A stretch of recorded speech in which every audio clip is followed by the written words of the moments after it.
Bismillahirrahmanirrahim. Assalamualaikum warahmatullahi wabarakatuh. Waalaikumsalam. Yang terhormat para guru-guru saya semua, Bapak Ibu sekalian, semoga sehat-sehat semua dan jangan bosan lihat wajah saya. Hari ini saya Pasti nggak bosan, ditunggu-tunggu. yes, kita sharing aja ya, santai hari Minggu. Ini meneruskan tadi pengantar dari Dokter Luisa ya. Luar biasa. Saya juga tadi amazed ya. Banyak sekali yang saya juga belum tahu tadi ya, ternyata Dokter Luisa sampaikan. Terima kasih. Ya, jadi saya menyasar ke diagnostiknya ya, ke pemeriksaannya. Jadi kita tahu selama ini ya, sejak Omikron ini jadi bukan ribut ya, jadi ramai untuk kita melakukan screening varian gitu ya. Jadi beberapa laboratorium diminta untuk bisa melakukan screening varian ini. Dan kita tahu banyak sekali metode-metode yang bermunculan. Nah, hari ini saya akan membahas terutama terkait dengan gene target failure tapi yang multiple, atau kalau mudahnya nanti kita bilang multiplex gitulah ya, yang beberapa target dilakukan dalam satu reaksi. Ya, jadi ini adalah topik yang akan saya bawakan.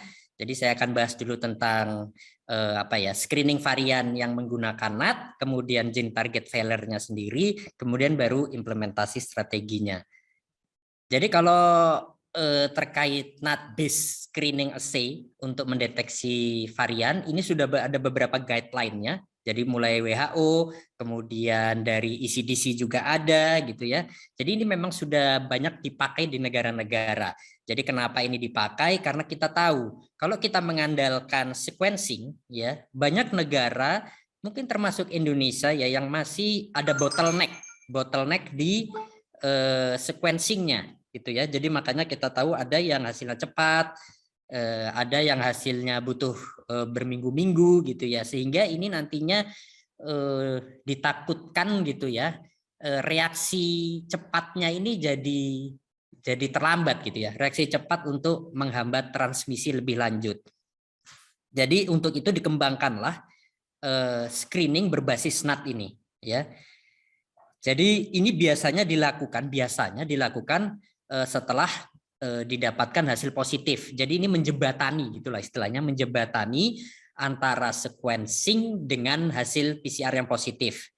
Jadi biar tidak bottleneck di sequencing, ya udah kita lakukan screening dulu dengan PCR biasa yang lebih mudah dan di setiap tempat bisa melakukan. Jadi kita sudah bisa tahu kemungkinan variannya apa.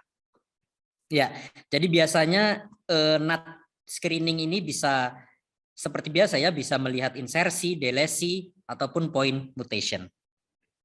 Nah, jadi pemeriksaan ini berbasis NAT atau yang paling sering adalah real time PCR. Dia mendeteksi mutasi atau lokasi mutasi secara spesifik. Dapat digunakan untuk tes screening dan ini tentunya yang harus menjadi utama pada saat kita melakukan tetap seperti regen-regen pada umumnya. Jadi sudah harus divalidasi terhadap varian-varian yang akan dideteksi oleh regen tersebut. Maaf. Nah, yang dicatat tadi ini seperti yang Dokter Luisa bilang tadi, beberapa varian itu memiliki mutasi yang sama. Ya. Nah, karena memiliki mutasi yang sama inilah akhirnya nanti diramu menjadi sebuah panel gitu. Nah, ini kalau kita lihat, maaf sebentar. Ya, jadi kalau kita lihat, jadi ada beberapa metode screening untuk mendeteksi varian menggunakan NAT atau PCR. Yang pertama adalah target failure. Ya, ini. Jadi PCR menggunakan target failure atau drop out. Ada yang juga bilang istilahnya seperti itu.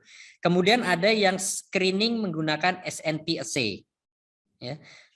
Kemudian ada yang screening menggunakan SNP assay juga. Ya. Tapi cara bacanya dia pakai melting curve analysis.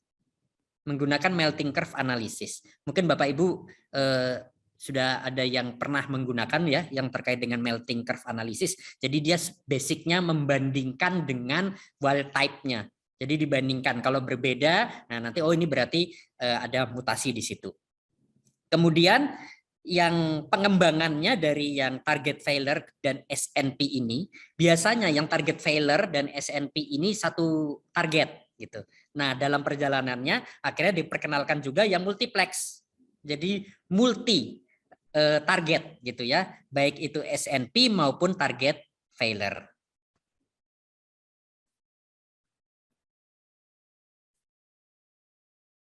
Nah, jadi yang perlu dicatat adalah karena ada dua istilah gitulah ya yang berkembang di kita. Periksa pakai SNP, periksa pakai target failure gitu. Nah, ini saya kasih contoh. Jadi jangan biar tidak tertukar, tidak bingung. Jadi misalnya screening mutasi PCR dengan target SNP. Contohnya di kit insert itu kita lihat deteksi mutasinya E484A. Jadi maksudnya adalah primer yang di dalam regennya itu dirancang spesifik untuk mendeteksi E484A di dalam regennya. Jadi kalau ada di spesimennya itu nanti ada mutasi E484A, ini tentunya targetnya akan teramplifikasi. Ya, target akan teramplifikasi, grafiknya naik sigmoid, jadi otomatis hasilnya positif mutasi E48A. Jadi ini mudah basicnya. Jadi ini seperti kita periksa seperti biasa. Kalau pakai regen targetnya SNORF, kalau muncul ya berarti positif gitu aja. Jadi sama ya. Ini yang SNP. Nah, kalau yang target failure ini agak sedikit berbeda. Ini kebalikannya. Jadi kalau kita contohnya gitu ya, deteksi mutasi pada lokasi 6970. Di kit insertnya ditulisnya seperti itu. Ini regen target failure, dia mendeteksi lokasi 6970. Nah, jadi di dalam regennya itu sebenarnya primernya di dalam regennya ini dirancang spesifik untuk mendeteksi daerah. Jadi tidak spesifik sebenarnya langsung ke mutasinya seperti yang SNP. Dia itu mendeteksi di daerah 6970 tapi wild type. Wild type-nya bukan mutasinya. Jadi kebalikannya. Jadi nanti hasilnya kalau tidak ada mutasi ternyata ini targetnya tentunya akan teramplifikasi. Grafiknya naik sigmoid, hasilnya positif tapi interpretasinya tidak ada mutasi. Nah, kebalikannya kalau ada mutasi karena dia tadi targetnya wild type, otomatis dia tidak teramplifikasi. Targetnya tidak ditemukan. Grafik tidak naik, hasilnya ditemukan adanya mutasi di daerah tersebut. Dalam hal ini kalau pakai yang 6970 berarti ada mutasi di 6970 karena dia tidak naik. Dan habis itu baru dikorelasikan berdasarkan data mutasi tersering ya. Saat ini adalah yang sering terjadi di 6970 itu adalah delesi. Ya, ini jadi pengertian SNP dan pengertian target failure terkait dengan metodenya. Nah, jadi kalau kita lihat banyak sekali ya, ini adalah contoh-contoh regen yang sudah menggunakan apa ya? Yang digunakan untuk screening. Jadi contohnya ini ada yang pakai melting curve ya. Dia pakai E48A terus di melting curve kan gitu ya, dilihat. Ini satu target. Kemudian ada yang beberapa target ya. Ini sempat ramai waktu itu di awal-awal ya. Dia pakai 3 target dilihat. Kemudian ini multiple target tidak disebutkan apa, pakai PCR juga biasa. Ini cuma satu target. Ini pakai 2 partial S-gene berarti pakai 2. Ini pakai 1, ini pakai 4 dan seterusnya. Ya, termasuk produk yang nanti akan diterangkan gitu ya. Nah, ini sama dengan Dokter Luisa tadi ya. Jadi kalau kita lihat, wah ini luar biasa sekali ya. Delta, alfa, beta, gamma. Ini di S. Saya lupa kasih keterangan. Ini di S gene-nya ya, mutasi di S gene-nya. Delta, alfa, beta, gamma cuma 10-an, belasan gitulah ya. Tapi begitu Omikron di S-nya sendiri itu katanya hampir 30 mutasi.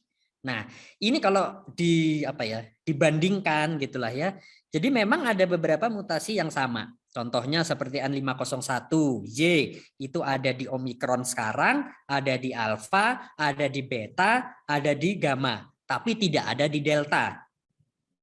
Terus kemudian kayak delesi 6970 itu ada di Omikron dan ada juga di Alpha, ya. Tapi tidak ada di yang lainnya. Nah, jadi kayak main puzzle gitu. Nah, ini kalau T478K adanya di Omikron sama ada di Delta.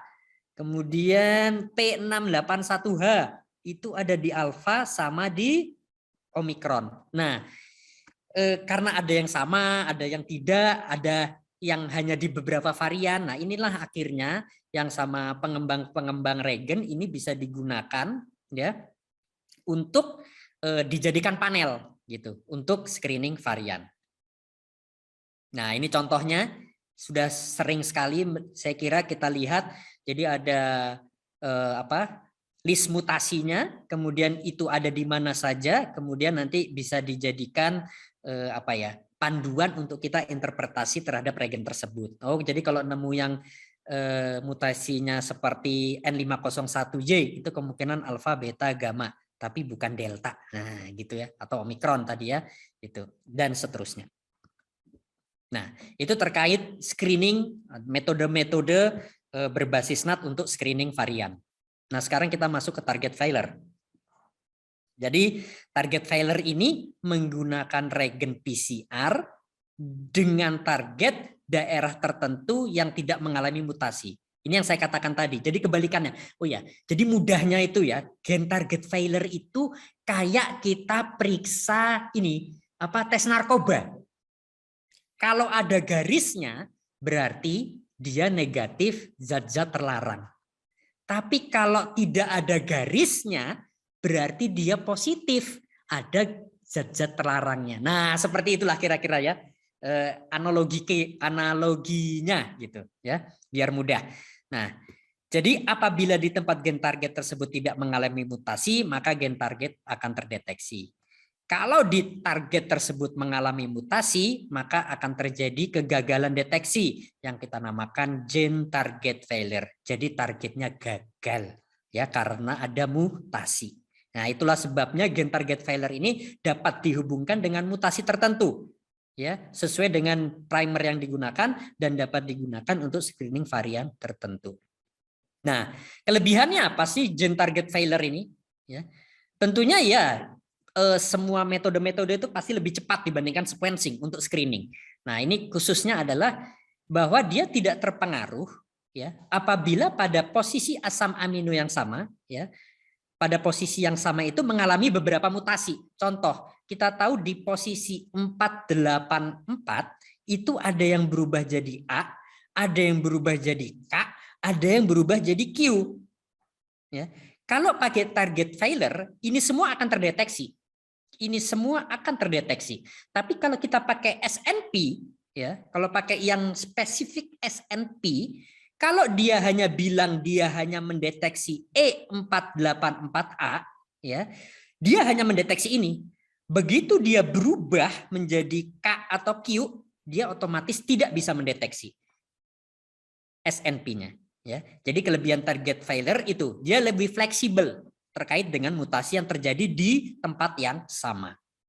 Nah, kekurangannya yaitu tadi dia tidak spesifik melihat perubahan. Jadi nanti kalau ini ya dia bilang hanya ada mutasi di 484 daerah itu. Dia tidak membedakan antara A, K dan Q.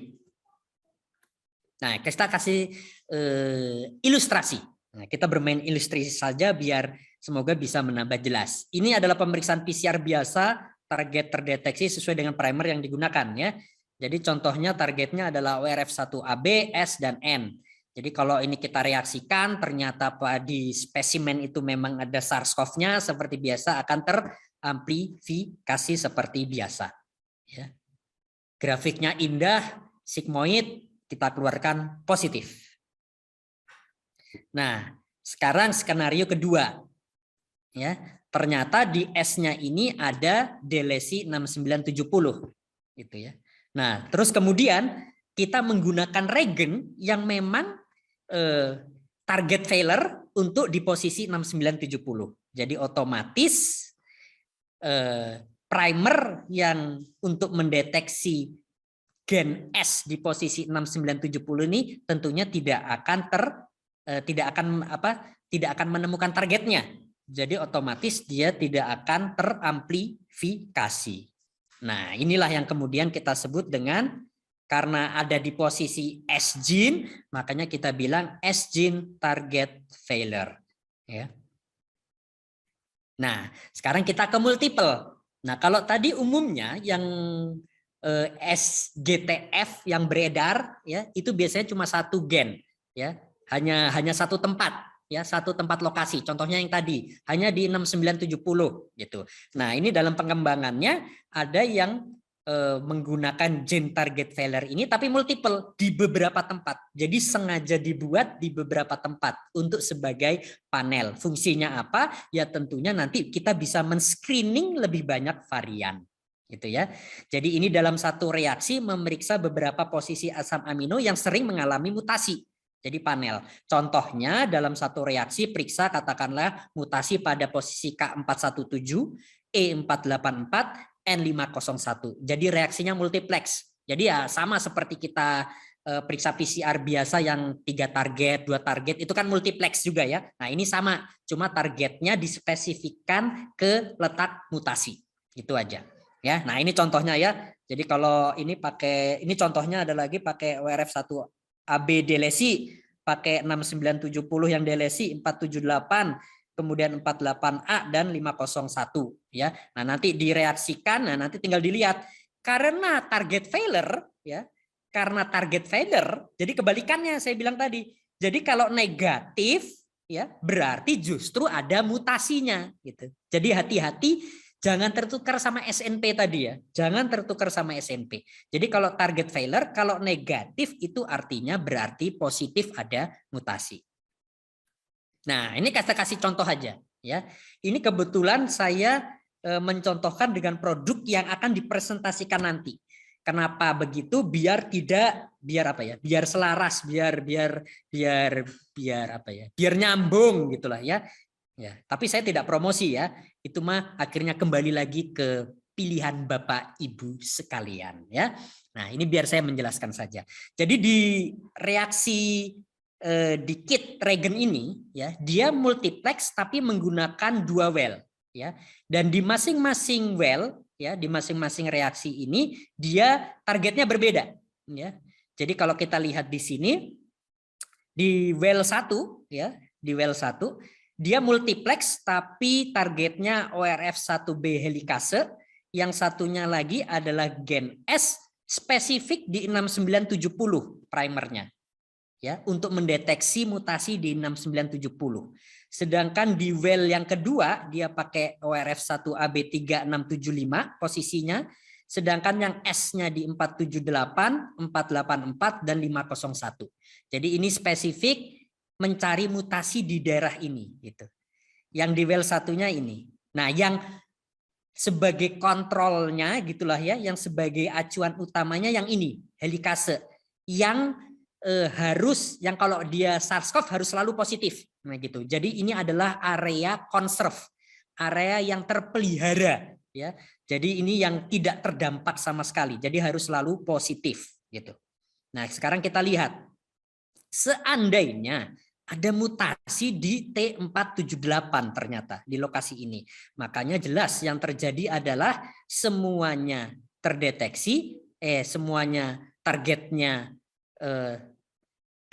mengena gitu ya, tapi di T478 ini targetnya tidak berhasil ditemukan karena ada mutasi. Jadi otomatis tidak akan teramplifikasi yang T478 ya. Di well 2. Nah, ini ya, dari 4 ini hanya 3 yang terdeteksi. Nah, habis itu interpretasi itu yang disiapkan di kit insert. Jadi kalau kita lihat di sini yang hilang adalah yang 478. Jadi kalau kita lihat di sini yang hanya 478-nya yang negatif itu ada di varian Delta.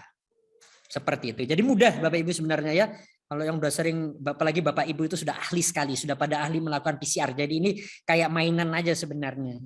Skenario berikutnya gitu ya. Seandainya ada mutasi di banyak tempat. Ada di 6970, 3675, 478, 484, 501. Ya tentunya ini semua nanti tidak akan terdeteksi. Jadi grafiknya nanti well 1 ya tetap hanya helikase saja karena ini yang acuannya ya sebagai kontrol positif juga gitu katakanlah ya yang untuk mendeteksinya. IC tetap tentunya. Nah, yang lainnya tentunya tidak terdeteksi. Di well 2 ya tidak ada, kosong. Jadi kemungkinannya adalah yang tidak terdeteksi semua adalah adalah Omikron. Ya, varian Omikron. Berikutnya lagi, ya. Pokoknya contohin semua gitu ya. Di sini ternyata ada mutasinya di daerah sini. 3675, 478, 484 dan 501. Jadi otomatis ini semua tidak akan terdeteksi, yang di sini terdeteksi, teramplifikasi dengan baik sehingga yang ini muncul semua, yang dua tidak muncul semua karena ada mutasi ternyata. Dan interpretasinya adalah Omikron tapi kemungkinan yang BA2. BA bukan Basti Andrioko ya, bukan ya, saya bukan virus ya. Jadi Omikron 9 stealth. Kenapa? Karena dia tidak ada delesi atau mutasi di 6970 ya. Nah, itu tadi ilustrasinya gitu ya, pakai multiple target failure. Habis itu ada yang nanya gitu ya. Kita tahu kebanyakan regen-regen panel ya, regen-regen panel varian ini adalah kita lakukan setelah hasil positif. Jadi kita PCR biasa dulu gitu loh ya. Terus dapat positif gitu. Terus kita teruskan kan gitu ya. Kita lakukan PCR kembali untuk screening variannya gitu ya, pakai regen screening varian. Jadi kerja 2 kali, ya kan, kerja 2 kali. Nah, ini ada pertanyaan. Boleh tidak menggunakan screening mutasi langsung untuk diagnosis awal? Jadi sekalian diagnosis awal, sekalian screening, ya. Jadi sambil menyelam minum air. Nah, gitu. Ibaratnya gitu. Biar tidak menambah beban pekerjaan. Kan sering gitu. Oh, teman-teman yang kerja di lab, aduh ini kok nambah beban ini ya, kita banyak begini ya untuk diagnosisnya, terus habis itu harus ngelanjutin lagi dengan screening. Dan yang menjadi masalah adalah biasanya alat, belum lagi SDM ya, jumlah alatnya hanya 1, hanya 2. Kalau kita harus melakukan screening lagi otomatis nambah beban juga gitu ya. Kecuali mungkin ada lab-lab yang gemah ripah loh jinawi ya, SDM-nya banyak, terus alatnya ratusan, alatnya ada banyak gitu ya, tentunya dia bisa aja melakukan hal tersebut ya. Tapi ada lab-lab yang mungkin ini akan menjadikan burden. Jawabannya adalah boleh, silakan. Tapi ada tapinya ya. Tapinya apa? Ada syarat regennya. Syarat regennya adalah dalam satu reaksi yang akan kita mau jadikan juga sebagai diagnosis awal sekaligus screening itu harus ada ini, harus disertai target deteksi gen yang conserve, yang terpelihara, yang sudah terbukti sampai sekarang dia tidak terdampak mutasi varian apapun. Jadi apapun variannya, apapun mutasinya, dia masih bisa mendeteksi. Intinya gitu. Ya, jadi tetap fungsi untuk deteksi diagnosis utamanya tidak hilang ya. Jadi makanya harus ini. Jadi kalau mau milih regen yang langsung nanti diagnosis awal sekalian screening, pastikan di situ ada satu gen ya, yang minimal satu gen yang memang dia masih bisa mendeteksi varian apapun untuk sebagai pegangan diagnostiknya. Nah, contohnya yang tadi lagi. Tadi kan ada well 1, ada di reaksi 1, reaksi 2 kan ya, regennya. Nah, kita hanya pakai yang well 1 aja coba. Karena kita tahu di well yang 1 ya. Ini saya kembaliin dulu sebentar ya. Sebentar. Nah, ini ya. Kan ada well 1 sama reaksi 2 tadi ya, regen ini. Nah, kalau yang di reaksi kedua, di well-nya ini tidak ada gen yang conserve sebagai untuk mendiagnosisnya. Tapi kalau kita lihat di well yang pertama ya, reaksi tabung pertama gitu katakan, dia masih menggunakan helikase untuk yang bisa dipakai sebagai diagnosis. Nah, jadi kalau ini dihilangkan ya, seandainya beban kerjanya banyak dan labnya tidak gemah lipah roh jinawi tadi ya, pakai yang ini saja boleh. Ya, jadi hanya menggunakan reaksi pada well 1 untuk diagnosis sekaligus screening. Karena di sini ada helikase yang bisa dipakai tetap pegangan untuk diagnosis. Nah, yang mutasinya otomatis semakin sedikit. Kita hanya pakai pegangan yang 6970. Jadi nanti kalau ada mutasi di 6970, hasilnya akan tetap SARS positif, ya pasiennya. IC-nya tentunya tetap kita lihat. Nah, hasilnya adalah karena dia tidak naik di 6970, yang tadi kit insert-nya segini banyak, kita hanya pakai yang 6970-nya saja. Dan yang ada yang negatif 6970 itu adalah Omikron. Kemungkinan berikutnya adalah Alpha. Kemungkinan berikutnya adalah B1620. B61262 ini adalah varian asli Indonesia gitu ya. Tapi bukan kebanggaan Indonesia ya, ingat ya. Ini adalah virus, jadi bukan kebanggaan Indonesia ya. Jadi ini virus yang memang katanya bersirkuler hanya di Indonesia. B162. Jadi kemungkinannya 3 ini. Nah, jadi memang gitu ya. Jadi kalau keuntungannya multi panel gitulah ya, itu semakin banyak kemungkinan varian yang kita bisa tentukan ya. Kemungkinan jadi DD-nya itu semakin spesifik. Nah, kalau ini karena hanya pakai satu saja ya, jadinya ya otomatis ada beberapa kemungkinannya. Tapi habis itu kita korelasikan. Sekarang yang beredar banyak adalah Omikron. Jadi kemungkinan utamanya adalah tetap Omikron. Yang Alpha sudah hampir punah. Jadi agak kurang mungkin kalau yang Alpha. Jadi seperti itu. Jadi ini kesimpulannya positif. SARS-CoV SGTF-nya terdeteksi karena hanya jadi satu gen, terdapat mutasi 6970 gitu ya. Nah, kemungkinan keduanya yaitu kalau ternyata terdeteksi semua gitu, hanya pakai satu regen ini.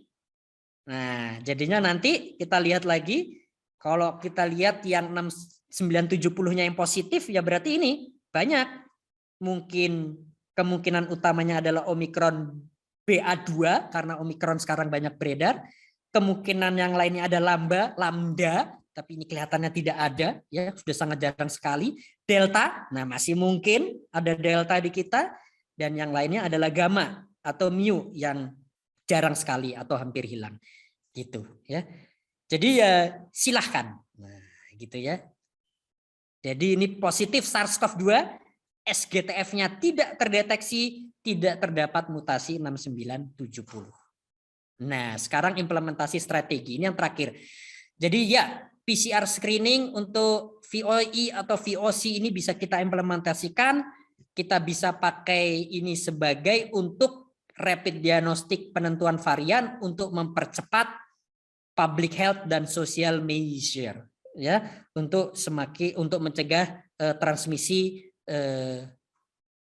berlanjut gitu ya, agar tidak terlalu cepat gitulah ya. Transmisi kelihatannya tidak bisa dihentikan, tapi setidaknya kita bisa mengerem gitulah ya. Nah, ini strateginya.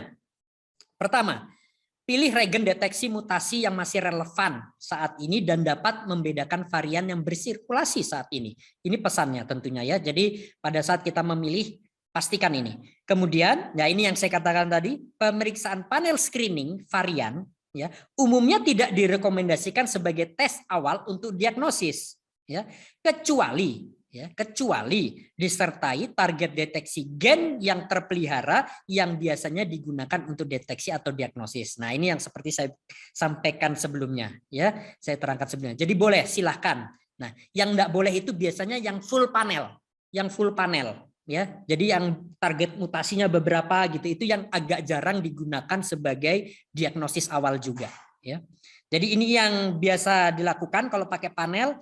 Jadi ya pakai PCR biasa, hasil positif baru dilanjutkan dengan yang panel varian.